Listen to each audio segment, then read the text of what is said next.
En aquest videotutorial veurem com podem generar un codi QR amb una aplicació gratuïta a través d'internet. De fet, existeixen moltes aplicacions que generen codis QR i si fem una senzilla búsqueda al Google ho podrem comprovar. Per exemple, introduïm la cerca, generador de codis QR, fem clic a Enter i veiem que efectivament ja ens apareixen molts generadors de codis QR.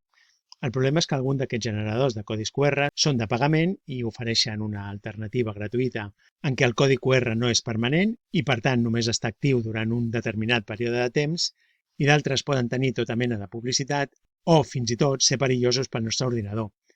Per tant, sempre és aconsellable utilitzar generadors de codi QR que ens hagin recomanat i dels quals tinguem plenes garanties. En aquest cas utilitzarem un generador de codis QR que s'anomena QR Code Monkey i que ja veurem que és molt senzill d'utilitzar. D'entrada li hem de dir a on volem que ens porti el codi QR, si per exemple a una URL, a un text, a una pàgina de Twitter, a YouTube, etc. En aquest cas li direm que ens porti a una pàgina web i a continuació el que farem serà introduir la URL de la pàgina web. Li direm que ens porti a la pàgina web del CFA Palau de Mar. És molt important tenir en compte que a l'introduir la pàgina web hem d'introduir també el HTTPS:// i les 3 W. Quan ja ho tenim introduït, fem clic a crear el codi QR i veurem que al cap d'una estona ja tenim el codi QR disponible per descarregar-lo. De fet, el que podem fer és descarregar-lo en diferents resolucions, en diferents qualitats. Òbviament, quan més baixa sigui la qualitat, menys ocuparà el codi QR i quan més alta sigui, més pesat serà l'arxiu. A més, aquesta aplicació ofereix diferents opcions de personalització. Anem a veure-ho.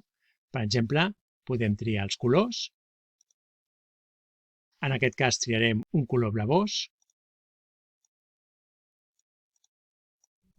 Per exemple, un blau fosc. Cal tenir en compte que quan més contrast hi hagi entre els elements del codi QR i el fons blanc, millor, ja que serà més fàcilment llegible. Per tant, sempre hem d'utilitzar colors foscos. Podem afegir diferents elements, com per exemple una imatge.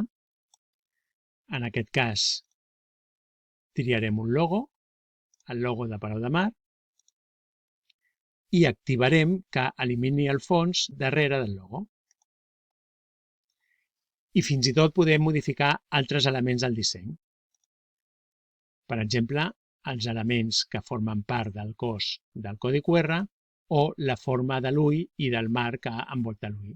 En aquest cas deixarem com apareix per defecte, li diem que ens creï de nou el codi QR i veiem que efectivament ja tenim el nou codi QR amb un blau fosc i amb el codi del centre al mig.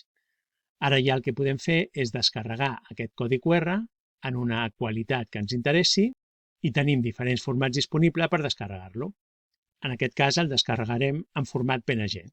Fem clic a l'opció, ens informa que està sent creat i al cap d'una estona ja se'ns obre el quadre de diàleg Anomena i desa per tal que triem on el volem desar i amb quin nom. En aquest cas mantindrem el nom que apareix per defecte, fem clic a desa i veiem que ja el tenim disponible per obrir-lo. Si llegim el codi QR amb la càmera de qualsevol dispositiu mòbil connectat a internet, veurem que efectivament ens porta a la pàgina web cfaPalaudemar.cat. I això és tot.